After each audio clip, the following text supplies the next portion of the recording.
Hello friends, welcome to my science Guru channel. आज हम class 10 science के लाइट चैप्टर का इम्पॉर्टेंट असर्शन रीज़न क्वेश्चन को इजी लैंग्वेज में समझेंगे। ये क्वेश्चंस बोर्ड एग्जाम और एमसीक्यू प्रैक्टिस दोनों के लिए बहुत यूज़फुल है। दूसरा, जो लोग भी गवर्नमेंट एग्जाम्स का प्रिपरेशन कर रहे हैं, यूपीएससी बीपीएससी, उन सब के लिए बहुत ही ज़्यादा इंपॉर्टेंट है, क्योंकि किसी भी कॉम्पिटिटिव एग्ज़ाम्स में या बोर्ड लेवल के एग्ज़ाम्स में एनसीईआरटी से ही क्वेश्चन पूछे जाते हैं। एनसीईआरटी के एक एक लाइन से ही क्वेश्चंस आते हैं। तो मैं एनसीईआरटी के एक एक लाइन से क्वेश्चन को कवर की हूँ। ठीक है, तो अभी देखते हैं कि हमारे जो मोस्ट इंपॉर्टेंट रिपीटेड क्वेश्चंस जो है सेशन रीज़न का, वो किस तरह से आया हुआ है। तो सबसे पहले हम देखते हैं क्वेश्चन नंबर 1। क्वेश्चन नंबर 1 में क्या है? Assertion, a light ray travelling along the normal to a mirror returns along the same path after reflection. Reason क्या है? In reflection the angle of incidence is always equal to the angle of reflection. तो हमारा answer क्या होगा? Both statements are true and the reason correctly explains the assertion. ठीक है, इसमें क्या किया जा रहा है? इसमें एसेशन में ये बोला जा रहा है कि अगर कोई लाइट रे मिरर पर नॉर्मल लाइन के अलोंग आए तो रिफ्लेक्शन के बाद वही पाथ फॉलो करती है। एंड रीज़न में है कि रिफ्लेक्शन में एंगल ऑफ इंसिडेंस और एंगल ऑफ रिफ्लेक्शन हमेशा इक्वल होते हैं। बोथ स्टेटमेंट्स करेक्ट है और रीज़न जो है वो असर्शन को प्रॉपरली एक्सप्लेन करता है।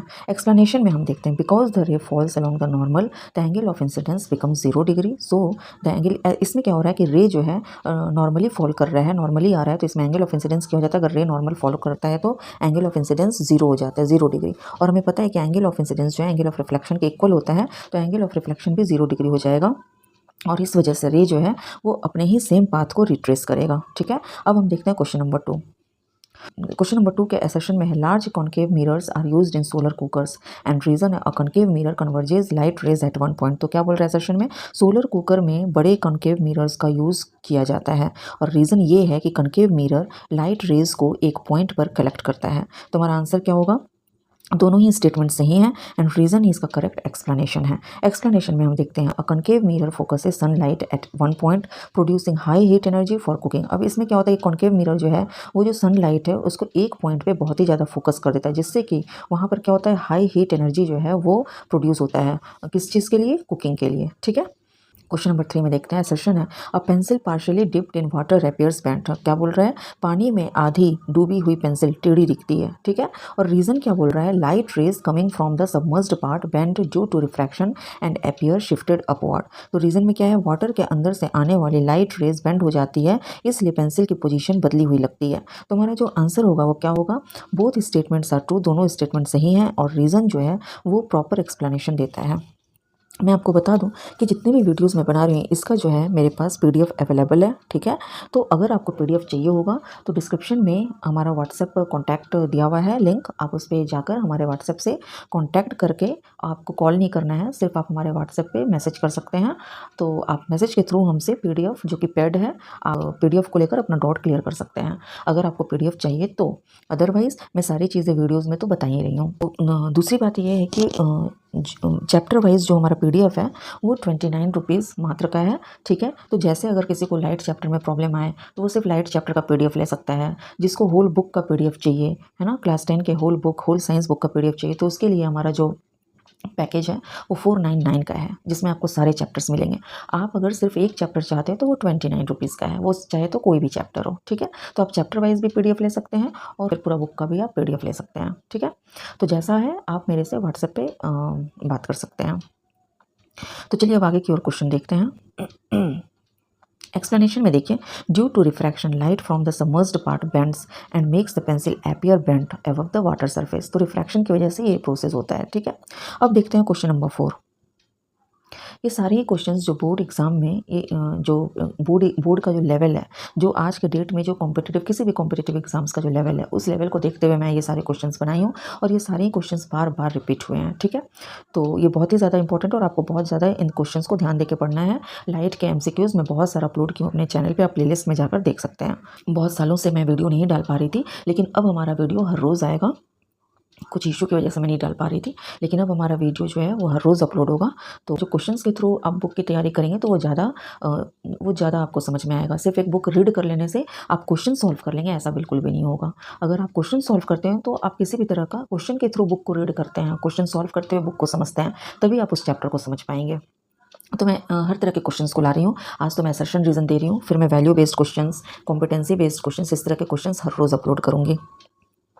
तो चलिए क्वेश्चन नंबर 4 देखते हैं। असर्शन में क्या बोला जा रहा है, a medium with higher refractive index slows down light more. तो असर्शन में क्या बोल रहा है, जिस मीडियम का रिफ्रैक्टिव इंडेक्स ज़्यादा होता है उसमें लाइट की स्पीड कम होती है। रीज़न क्या है, refractive index is inversely related to the speed of light. ठीक है, रिफ्रैक्टिव इंडेक्स और लाइट की स्पीड एक दूसरे के इन्वर्स होते हैं। तो हमारा करेक्ट आंसर क्या होगा, दोनों ही स्टेटमेंट्स ट्रू हैं और रीजन सही एक्सप्लेनेशन दे रहा है। ठीक है, a higher refractive index means lower speed of light, so light travels slower in that medium. Okay, refractive index जो है हायर, अगर किसी भी चीज़ का रिफ्रैक्टिव इंडेक्स हाई है, ठीक है ना, तो वहाँ पर मतलब जो लाइट का स्पीड है वो लो कर देगा। रिफ्रैक्टिव इंडेक्स अगर हाई है तो लाइट का स्पीड क्या हो जाएगा, लो हो जाएगा। इसलिए लाइट जो है वो उस मीडियम में क्या होगा, स्लो ट्रेवल करेगा। ठीक है, चलिए क्वेश्चन नंबर 5 देखते हैं। असर्शन में क्या बोल रहा है, a convex lens can form both magnified erect and magnified inverted images. Reason क्या है, a magnified inverted image is formed when the object is placed between F and C. तो हमारा आंसर क्या होगा, assertion is true but reason is false. इसको समझते हैं। Assertion में क्या है, कॉन्वेक्स लेंस कभी मैग्नीफाइड इरेक्ट इमेज और कभी मैग्नीफाइड इन्वर्टेड इमेज बना सकता है। रीजन क्या है, मैग्नीफाइड इन्वर्टेड इमेज तब बनती है जब ऑब्जेक्ट एफ और सी के बीच रखा जाए। एफ मतलब फोकस और सेंटर, सी मतलब सेंटर ऑफ कर्वेचर के बीच रखा जाए। तो इसका करेक्ट आंसर क्या होगा कि असर्शन सही है लेकिन रीजन गलत है। इसका एक्सप्लेनेशन देखते हैं ऐसा क्यों है। एक्सप्लेनेशन में देखिए, अ convex lens forms a magnified inverted image. Convex lens जो है ना वो मैग्नीफाइड इन्वर्टेड इमेज फॉर्म करता है जब ऑब्जेक्ट जो है फोकस और डबल फोकस, जब ऑब्जेक्ट जो है वो एफ एंड 2f के बीच में हो, ना कि फोकस और सेंटर ऑफ कर्वेचर के बीच में हो। ठीक है, नंबर 6 देखते हैं। असर्शन क्या बोला, the centre of curvature does not lie on the mirror surface. मतलब सेंटर ऑफ कर्वेचर मिरर की रिफ्लेक्टिंग सरफेस पर नहीं होता है। रीजन क्या बोल रहा है, spherical mirror is a part of A sphere having a centre. Spherical mirror एक स्फेयर का छोटा पार्ट होता है जिसका एक सेंटर होता है। करेक्ट आंसर क्या है, बोथ ही स्टेटमेंट्स ट्रू है। एक्सप्लेनेशन देखते हैं। Spherical mirror is a small part of A sphere. अगर आप ये स्फेरिकल मिरर को हम कह सकते हैं कि वो एक स्फेयर का पार्ट है, एक स्फेयर का छोटा पार्ट है स्फेरिकल मिरर। तो उसका जो सेंटर ऑफ कर्वेचर है वो क्या होगा, मिरर सरफेस से बाहर वो लाई करेगा। ठीक है, सेंटर ऑफ कर्वेचर का लोकेशन क्या होगा, तो वो मिरर सरफेस से बाहर होगा। इस वजह से ये दोनों ही स्टेटमेंट सही हैं। क्वेश्चन नंबर 7 देखते हैं। असर्शन में क्या बोला जा रहा है, a ray passing through the centre of curvature of concave mirror retraces its path after reflection. और रीजन क्या दे रहा है, द रे स्ट्राइक्स द मिरर नॉर्मली। तो इसमें असर्शन क्या बोल रहा है, जो रे कॉन्केव मिरर के सेंटर ऑफ कर्वेचर से पास करती है रिफ्लेक्शन के बाद सेम पाथ में लौट आती है। रीजन क्या है, क्योंकि रे मिरर पर नॉर्मल डायरेक्शन में गिरती है। ठीक है, तो करेक्ट आंसर क्या है, दोनों ही स्टेटमेंट सही है और रीजन जो प्रॉपर एक्सप्लेनेशन दे रहा है। ठीक है, तो एक्सप्लेनेशन में हम देखते हैं। एक्सप्लेनेशन में क्या है कि अगर a ray passing through the centre of curvature hits the mirror normally, कोई भी रे जो सेंटर ऑफ कर्वेचर से पास होगी वो मिरर को कैसे हिट करेगी, नॉर्मली। वो तो दिखता है रे डायग्राम में, आप देखो उसमें साफ साफ दिखता है। So it reflects back along the same path, इसलिए वो वापस उसी पाथ पर रिफ्लेक्ट करती है। क्वेश्चन नंबर 8 में देखते हैं। असर्शन क्या है, light does not travel in the same direction in all media. क्या बोल रहा है, लाइट हर मीडियम में सेम डायरेक्शन में ट्रेवल नहीं करती। रीजन क्या है, the speed of light changes when it enters another medium. तो एक मीडियम से दूसरे मीडियम में जाते वक्त लाइट की स्पीड क्या हो जाती है, चेंज हो जाती है। आंसर में हमारा क्या है, बोथ स्टेटमेंट्स आर ट्रू। ये बिल्कुल सही है कि दोनों ही स्टेटमेंट सही है। ठीक है, एक्सप्लेनेशन देखिए, when light enters a different medium, जब लाइट एक डिफरेंट मीडियम में एंटर करती है, यानी कि वो जिस मीडियम में उसको उससे फिर पास होकर दूसरे मीडियम में एंटर करती है, तो उसका स्पीड जो है वो क्या होता है, चेंज हो जाता है और रे क्या हो जाएगा, न्यू डायरेक्शन में जाके वो बेंड हो जाएगा। ठीक है, क्वेश्चन नंबर 9 में देखिए। असर्शन क्या बोल रहा है, the emergent ray from a rectangular glass slab is parallel to the incident ray. क्या बोल रहा है, तो रेक्टेंगुलर ग्लास स्लैब में इमर्जेंट रे जो इंसिडेंट रे के पैरेलल होती है। रीजन क्या है, the bending of light at the two parallel surfaces is equal and opposite, है ना। तो रीजन में क्या है, ग्लास स्लैब के दोनों पैरेलल सर्फेसेज पर बेंडिंग इक्वल और अपोजिट होती है। करेक्ट आंसर हमारा क्या है, both statements are true and the reason correctly explains the assertion. ठीक है, दोनों ही स्टेटमेंट्स ट्रू हैं और रीजन जो है करेक्ट एक्सप्लेनेशन है। एक्सप्लेनेशन देखते हैं। The two parallel surfaces of a glass slab bend light equally and oppositely making the emergent ray parallel to the incident ray. वो जो दो पैरेलल सर्फेस है किसी ग्लास स्लैब का, तो वो क्या करेगा, लाइट को इक्वल और अपोजिटली बेंड करेगा। तो इससे क्या जो लाइट जो इमर्ज हो रहा है वो इंसिडेंट रे के पैरेलल हो जाएगा। ठीक है, देन देखते हैं। सेशन बोल रहा है, when light travels from a rare medium to a denser medium it slows down and bends towards the normal. ठीक है, रेयर मीडियम से डेंस मीडियम में जाने पर लाइट स्लो हो जाती है और नॉर्मल की तरफ बेंड करती है। रीजन क्या बोल रहा है, light travels faster in a rare medium then in a denser medium. इसका रीजन यही है कि लाइट जो है रेयर मीडियम में ज़्यादा फास्ट ट्रेवल करती है डेंसर मीडियम की अपेक्षा। ठीक है, तो रीजन क्या है, डेंसर मीडियम से रेयर मीडियम में जाने पर लाइट की स्पीड बढ़ जाती है ना। तो करेक्ट हमारा आंसर क्या होगा, दोनों ही स्टेटमेंट सही है। ठीक है, बहुत। अब हम एक्सप्लेनेशन देखते हैं। Light move slower in a denser medium में लाइट जो है वो स्लो होता है, so it bends towards the normal when entering from a rare medium. Obviously denser medium जहाँ बहुत घनत्व होता है, ठीक है, तो वहाँ पे लाइट जो है वो स्लो ही मूव करेगा। अगर डेंस फॉरेस्ट ही आप देख लो तो वहाँ पे लाइट कैसे, फॉरेस्ट में ज़मीन तक आने के लिए जो लाइट चाहिए, सनलाइट ज़मीन तक आने के लिए, तो वो कैसे मूव करता है, बिल्कुल बहुत ही ज़्यादा स्लो, बहुत धीमा सा लाइट एक ज़मीन तक आ पाता है अगर आपका डेंसर फॉरेस्ट है तो, ठीक है, तो वही है। क्या है क्वेश्चन नंबर 11 में क्या बोल रहा है, assertion concave mirrors are used in search lights में कनकेव मिरर्स का यूज होता है। रीजन क्या है, concave mirrors can produce a parallel beam of light, concave mirror parallel beam produce कर सकता है, ठीक है।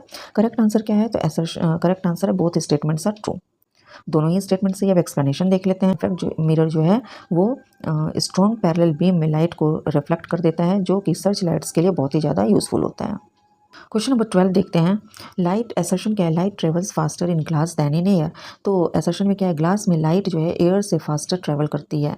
और ग्लास, रीज़न क्या है, glass is optically denser than air. Reason क्या है, तो ग्लास एयर से ऑप्टिकली डेंसर होता है। तो करेक्ट आंसर क्या है, assertion is false but reason is true, है ना। तो इसका एक्सप्लेनेशन क्या है, ग्लास जो है ऑप्टिकली डेंसर होता है एयर से, इसलिए लाइट जो है वो स्लो ट्रेवल करेगा ग्लास में दैन इन एयर। तो असर्शन आपका यहाँ पे गलत है, लाइट ट्रेवल से फास्टर बोल रहा है, ग्लास में ट्रेवल फास्टर करता है, जबकि ग्लास डेंसर होता है। डेंसर चीज़ों में तो लाइट स्लो ट्रेवल करता है। क्वेश्चन नंबर 13 देखते हैं। Convex mirrors are used as rear view mirrors in vehicles. Reason है convex mirrors provide a wider field of view. Assertion क्या बोल रहा है, तो व्हीकल में rear view mirror convex mirror होता है। रीज़न ये है कि कॉन्वेक्स मिरर का फील्ड ऑफ व्यू बड़ा होता है। तो करेक्ट आंसर क्या है कि दोनों ही स्टेटमेंट सही है, और रीज़न जो है करेक्ट एक्सप्लेनेशन है। एक्सप्लेनेशन देखते हैं ऐसा क्यों है। कॉन्वेक्स मिरर्स जो है वो वाइडर एरिया शो करता है व्हीकल के पीछे, जिससे कि ड्राइवर जो है वो अपना जितना हो सके ज़्यादा से ज़्यादा वो ट्रैफिक देख पाता है, वो ड्राइवर को हेल्प करता है ये देखने में। 14 उसका देखिए आप एसर्शन, इसमें क्या है, mirror formula can also be applied to a plane mirror. Reason क्या है, plane mirror is considered a spherical mirror with infinite focal length. That is 14 question number में क्या बोल रहा है assertion, mirror formula plane mirror पर भी apply होता है। रीजन ये है कि प्लेन मिरर को इनफाइनाइट फोकल लेंथ वाला स्फेरिकल मिरर माना जाता है। करेक्ट आंसर क्या है, तो दोनों ही स्टेटमेंट करेक्ट है, both statements are true. Explanation क्या है, a plane mirror is treated as a spherical mirror with infinite focal length. ठीक है, एक प्लेन मिरर को स्फेरिकल मिरर की तरह हम ट्रीट करते हैं, जिसका कि फोकल लेंथ इनफाइनाइट होता है, इसलिए मिरर फॉर्मूला यहाँ पे अप्लाई किया जाता है। क्वेश्चन नंबर 15, असर्शन है virtual image can not be formed on a screen. तो क्या है, वर्चुअल इमेज को आंखों से डायरेक्टली नहीं देखा जा सकता। रीजन क्या है, the rays forming a virtual image do not actually meet. Virtual image से एक्चुअल रेज नहीं निकलती। ठीक है, करेक्ट आंसर क्या है, दोनों ही स्टेटमेंट्स, ये both statements are true and the reason correctly explains the assertion. Explanation क्या है, virtual image rays only appear to meet, so the image can't be obtained on a screen. Virtual image कैसा होता है, वो सिर्फ appear to meet दिखता है, जबकि एक्चुअल में ऐसा होता नहीं है, इसलिए इमेज जो है वो स्क्रीन पे शो नहीं किया जा सकता, उसको हम स्क्रीन पे नहीं ला सकते। Question number 16, if an object moves at 2 metre per second towards a plane mirror, the image appears to move at 4 metre per second relative to the object. क्या बोल रहा है, अगर ऑब्जेक्ट 2 मीटर पर सेकेंड से move करे तो plane mirror में image जो है वो 4 मीटर पर सेकेंड इमेज जो है वो 4 metre per second relative speed से मूव करती दिखेगी। रीज़न क्या है, in a plane mirror the image forms at the same distance behind the mirror as the object is in front. क्या बोल रहा है, प्लेन मिरर में इमेज उतनी ही डिस्टेंस मिरर के पीछे होती है जितनी ऑब्जेक्ट आगे होता है। तो हमारा करेक्ट आंसर क्या होगा कि दोनों ही स्टेटमेंट सही है। क्यों सही है, चलिए एक्सप्लेनेशन में देखते हैं। एक्सप्लेनेशन देखिए, इन अ प्लेन मिरर में the image moves the same distance as the object. Plane mirror में इमेज जो है उतने ही डिस्टेंस में मूव करता है जितना कि ऑब्जेक्ट, इसलिए रिलेटिव स्पीड जो है दोनों के बीच में डबल हो जाता है। क्वेश्चन नंबर 17 देखिए, सेशन क्या बोल रहा है, the height of an object is generally taken as positive. ठीक है, ऑब्जेक्ट की हाइट हमेशा पॉजिटिव ली जाती है। रीजन क्या है, the object is usually considered above the principal axis. Object generally principal axis के ऊपर कंसिडर किया जाता है। करेक्ट आंसर क्या है, दोनों स्टेटमेंट्स ट्रू है, both statements are true. Explanation क्या है, explanation क्या है, since the object is usually placed above the principal axis, its height is taken as positive according to sign convention। चूंकि जो ऑब्जेक्ट है वो हमेशा प्रिंसिपल एक्सिस के ऊपर रखा जाता है, इसलिए इसका जो हाइट है वो पॉजिटिव होता है अगर हम साइन कन्वेंशन लें तो। ठीक है, ऑब्जेक्ट क्या है, प्रिंसिपल एक्सिस के ऊपर साइन हमेशा पॉजिटिव होता है, ये हम जानते हैं। प्रिंसिपल एक्सिस के नीचे साइन हमेशा नेगेटिव होता है, ये भी हम जानते हैं। तो यहाँ पर क्या हो रहा है, ऑब्जेक्ट चूंकि प्रिंसिपल एक्सिस के ऊपर है तो उसका साइन क्या हो जाएगा, इसका हाइट क्या हो जाएगा, ऑब्जेक्ट का जो हाइट है वो हमेशा हम पॉजिटिव साइन से लेंगे। क्वेश्चन नंबर 18 देखते हैं। एसर्शन क्या है, concave mirrors are used as makeup mirrors, ठीक है, कॉन्केव मिरर्स मेकअप मिरर्स के रूप में यूज होते हैं। Reason, when the face is placed within the focal length a magnified image is formed. Reason ये कि फोकस के अंदर ऑब्जेक्ट रखने पर इन लार्ज इमेज मिलती है। करेक्ट आंसर क्या है, तो करेक्ट आंसर यही कि असर्शन सही है, दोनों ही स्टेटमेंट्स जो है वो तो सही है और रीजन जो है वो करेक्टली एक्सप्लेन कर रहा है असर्शन को। एक्सप्लेनेशन देखते हैं। A concave mirror forms a magnified upright image when the object is placed within its focal length। क्या बोल रहा है कि concave mirror जो है वो हमेशा magnified upright image फॉर्म करेगा अगर ऑब्जेक्ट जो है वो फोकल लेंथ में रखा जाए तो। Question number 19, assertion, refractive index has no unit, ठीक है, रिफ्रैक्टिव इंडेक्स की कोई यूनिट नहीं होती है। रीज़न क्या, it is the ratio of two similar quantities, ये सिमिलर क्वांटिटीज़ का रेशियो होता है, रीज़न ये है। अब करेक्ट आंसर क्या है, तो both statements are true and the reason correctly explains the assertion, ठीक है, दोनों ही स्टेटमेंट्स करेक्ट हैं और रीज़न जो है प्रॉपर एक्सप्लेनेशन देता है। एक्सप्लेनेशन में हम देखते हैं, refractive index is unitless because it is the ratio of two speeds having the same unit. Refractive index जो है उसका कोई यूनिट नहीं होता है क्योंकि ये दो स्पीड का रेशियो होता है और वो दोनों ही स्पीड का यूनिट जो होता है वो सेम होता है, इसलिए दोनों ही स्पीड का अगर यूनिट सेम है तो रेशियो उन दोनों का रेशियो की वजह से वो यूनिट तो कट जाएगा, तो रिफ्रैक्टिव इंडेक्स जो है वो यूनिटलेस हो जाएगा। क्वेश्चन नंबर 20 क्या बोल रहा है सेशन में, the mirror formula is valid for all spherical mirrors and all object positions, ठीक है, क्या बोल रहा है, मिरर फॉर्मूला हर स्फेरिकल मिरर और हर ऑब्जेक्ट पोजीशन के लिए वैलिड होता है। रीज़न क्या है, the laws of reflection are applicable to spherical mirrors, ठीक है, रिफ्लेक्शन के लॉज स्फेरिकल मिरर्स पर भी अप्लाई होते हैं। करेक्ट आंसर क्या है कि दोनों ही स्टेटमेंट सही है। एक्सप्लेनेशन देखते हैं, mirror formula works for all spherical mirrors, जितने भी स्फेरिकल मिरर्स हैं उसके लिए मिरर फार्मूला वर्क करता है। क्यों वर्क करता है, क्योंकि जो लॉ ऑफ रिफ्लेक्शन है वो सारे ही रिफ्लेक्टिंग सरफेस के लिए वैलिड है। क्वेश्चन नंबर 21, असर्शन क्या है, a person can see their image in a concave mirror even when standing within the centre of curvature. क्या बोल रहा है, कॉन्केव मिरर में इमेज देखने के लिए ऑब्जेक्ट को सेंटर ऑफ कर्वेचर के बियॉन्ड होना जरूरी नहीं है। Reason, a virtual image can form when the object is placed within the focal length, focus के अंदर रखने पर भी वर्चुअल इमेज मिल सकती है। करेक्ट आंसर क्या है, तो असर्शन फॉल्स है लेकिन रीजन ट्रू है। चलिए एक्सप्लेनेशन में देखते हैं असर्शन क्यों फॉल्स है। अ concave mirror can form a virtual image when the object is with in the focal length so the person can still see the image, ठीक है, एक कॉन्केव मिरर जो है वो तभी वर्चुअल इमेज जो है फॉर्म करता है जब ऑब्जेक्ट फोकल लेंथ में हो, तभी पर्सन जो है एटलीस्ट वो इमेज देख पाएगा। और असर्शन में आपका क्या बोल रहा है, person can see their image in a concave mirror even when standing within the centre of curvature, नहीं, within the centre of curvature नहीं होगा, यहाँ पर क्या होगा, within the focal length. Question number 22 में क्या बोल रहा है assertion, virtual images are always erect, reason है diverging lenses form virtual images, ठीक है, असर्शन क्या है, वर्चुअल इमेजेस हमेशा इरेक्ट होती है, रीजन ये है कि डाइवर्जिंग लेंसेज वर्चुअल इमेज बनाते हैं। करेक्ट आंसर क्या है, दोनों ही स्टेटमेंट सही है लेकिन रीजन प्रॉपर एक्सप्लेनेशन नहीं देता है असर्शन को, ठीक है, वर्चुअल इमेज वो क्या हमेशा इरेक्ट होता है ये तो सही है, लेकिन किस वजह से इरेक्ट होता है, diverging lenses form virtual images, ये इसका सही एक्सप्लेनेशन है, नहीं, हम एक्सप्लेनेशन देखते हैं। Virtual images are always upright, but this is not only because diverging lenses form virtual images। ये सिर्फ ये एक रीज़न नहीं है। तो आज हम 22 असर्शन रीज़न क्वेश्चंस किए हैं लाइट चैप्टर का। कल हम केस स्टडी करेंगे या फिर वैल्यू बेस्ड या फिर कॉम्पिटेंसी बेस्ड। इस तरह से मैं हर रोज़ डिफरेंट टाइप्स ऑफ क्वेश्चंस जो बोर्ड एग्जाम के पैटर्न के अकॉर्डिंग मैं बना रही हूँ उसके टाइप से मैं लेकर आऊँगी, ठीक है, और क्वेश्चंस को करते ही आपको चैप्टर समझ में आ जाएगा और बोर्ड एग्जाम्स में आप किसी भी तरफ क्वेश्चन आएगा वो आप बहुत ईजिली उसको कवर कर पाएंगे क्योंकि मैं एनसीईआरटी के एक लाइन से क्वेश्चन बना रही हूँ, ठीक है। तो अगर आपको ये चैनल पसंद आया तो please like and subscribe my channel.